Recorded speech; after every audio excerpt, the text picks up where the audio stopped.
Hello, everyone. Welcome to the I'm a Coconut podcast. My name is Amrit Shedava, and I'm your host. The world is getting way too advanced. We're seeing tech evolve rapidly. AI models are being used by almost everyone. People are using cryptocurrencies to make payments, not much, but people are using it to a certain extent. People are using drones to record videos. People are using autonomous robotaxis to go from one place to another. And of course, the AI boom is driving all of this. But there's one interesting use case of AI, and that is generating content. People can use AI to generate videos, people can use AI to generate text, they can use AI for a wide variety of purposes. But I see something interesting going on. In social media right now, if I go to any app on the internet, let's say I'm using Reddit, I'm using Twitter, I'm using Facebook, come across a post and I see a very cute video of a cat. The cat is playing around, there are a bunch of kittens in the video, and I then see the cat dancing. Well, I've seen kittens dancing in person, but this is very interesting. And then I start figuring out, oh, I never seen a kitten dancing before, and I've never seen a cat as well dance. So I love that video, and I react like to it. And then I see another video of a dog, a German Shepherd and a Gold Retriever, both together, just running in the snow, enjoying, doing some fun stuff, and then just start dancing as well. And I still wonder, wait, that's a bit odd. I don't remember seeing dogs dance, but they do dance. They get excited and they start dancing. But I haven't seen it dance like this. And that's when I realized something. I see the dog has around four legs. That's the Golden Retriever. With the German Shepherd, it has around six legs. Well, that's quite interesting. I haven't seen a dog with six legs. Probably medical anomaly. Well, there are tons of videos like this. It makes no sense, and you start wondering, what is going on? Why is this even happening? Well, all these videos are AI generated. And at that time, I was totally not prepared to see videos like this. It looked very realistic, and of course, medical anomalies do exist. And of course, dogs and cats do dance in excitement, but that video was clearly AI, but it was too realistic that I was not able to figure it out.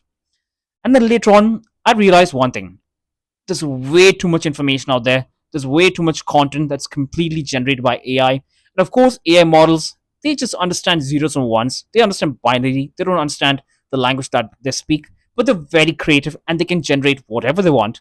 And that is being used as a very powerful tool by us humans to generate videos of our imagination. Like, let's say I want to generate a car that can fly in the sky, in out up in the sky. Let's say I want to see, I go to the balcony and I want to see a car flying across Mangalore. Of course, that won't happen real, but using an AI model, I can generate it. And there are certain tools that allow us to do that. Now, there's one big problem. If content is being created that's generated by AI, how will we be able to figure out what is real or not? Because I've seen many cases where people post content on social media and a lot of people actually believe it as real, which is why I have a framework that I follow. Anything posted on social media, and it's not just AI, anything, like let's say if a human being, like I'm a human being, almost everyone on social media right now is a human being. Like, even though the accounts are anonymous, they might be private, behind that is an actual human being with emotions, with feelings, etc. And they're probably just using it for fun. Some people are using it to troll, but they do use it as well to post content, not AI generated as well. They can post human content. So let's say content is being posted on social media platforms, AI generated or AI or not AI generated. It is a content, it's out there. It can be in the form of video, text, an article, a blog, whatever it may be, it's out there.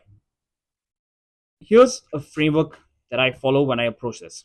For me, that content is just a claim, a just opinion, or someone expressing themselves. It is not truth, it is not false. It is just a piece of content to me. That's what it is. Now, let's say if I see an AI video, like someone tells me of is trying to tell me an information, a fact, and the post on Twitter, Amrit Shenava has launched a new car company in Mangalore. Now, that person has tweeted that. I don't know who that person is. I'm just giving you like hypothetical scenario. But as per the tweet, the person has claimed that I, Amrit Shenava, has launched a car company.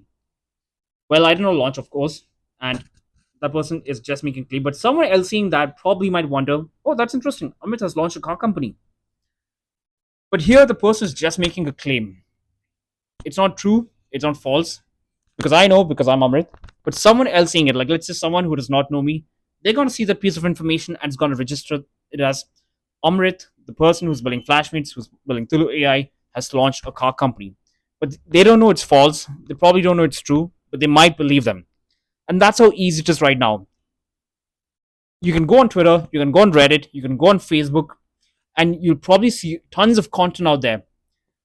People making very weird claims, people stating out their opinion, but it's just a piece of content. It's just someone claiming things. It's just someone sharing a piece of information. Probably the information might be false, probably might be true, but a framework that I follow, and I think everyone probably should be following, but just my suggestion because I believe this has helped me a lot, is that anything I see on the internet, I should not believe it instantly. Instead, I should verify everything. Because let's say I recently saw this tweet about this person making a claim about this accelerator in the US. It's just a very popular accelerator in the US. And he made a very interesting claim. They offered me, like, pay us money, we'll get to enter the accelerator. Of course, that's not how it happens. But that tweet did get a lot of views. It ended up getting 2 million views on Twitter. Now, when I saw the tweet at first, I didn't believe it. And neither did I think it was false. Instead, I saw it as this. There's a guy on Twitter who's making a claim that this accelerator will accept me into the batch if I make a payment. And I think it's a perfect case study for this because I don't know if the person is telling the truth. I don't know if the person is faking it. But at the end of the day, that person has posted. It's there on the internet. So some people might believe it. Some people might not. But for me, it's just a claim. So in general, what I'm trying to say is that anything you see on the internet, anything you see on, let's say, on any social media platforms, like any piece of content, any piece of video, someone is claiming something, someone is sharing a piece of information, never believe it instantly because it's easy to manipulate people right now because I see a lot of posts on social media, on Twitter, on Instagram, on Reddit, where people are making lots of claims, but it's just not true. In fact, Twitter has actually acknowledged this problem. X has a thing called community notes where any piece of information you see on Twitter, if you think it's false, you can actually write it on community note. Hey, this is not true. Here's the facts, and they have their own internal AI that actually verifies this thing. In fact, they have mentioned this thing as well that anything see on the internet, don't believe. That's actually what social media platforms tell people, but unfortunately, not many people follow it, and it's quite of course it makes sense. So what I'm trying to say is that do not believe everything you see on the internet. See it as a claim. See it just a piece of content. Do your own analysis of it. Why should I believe it? Always question yourself. Why should I believe this piece of information? Why should I believe this thing? Is it true? Is it false? Do not get easily manipulated. With that said, thank you for tuning into the podcast. You can listen to it everywhere. My name is Amrit Sherwa. I'm your host, and you can follow me on my social media handles. And you can also check out my startup Flashmates. The link is there in the bio. And yeah, thank you so much for tuning in. Deeply appreciate feedback.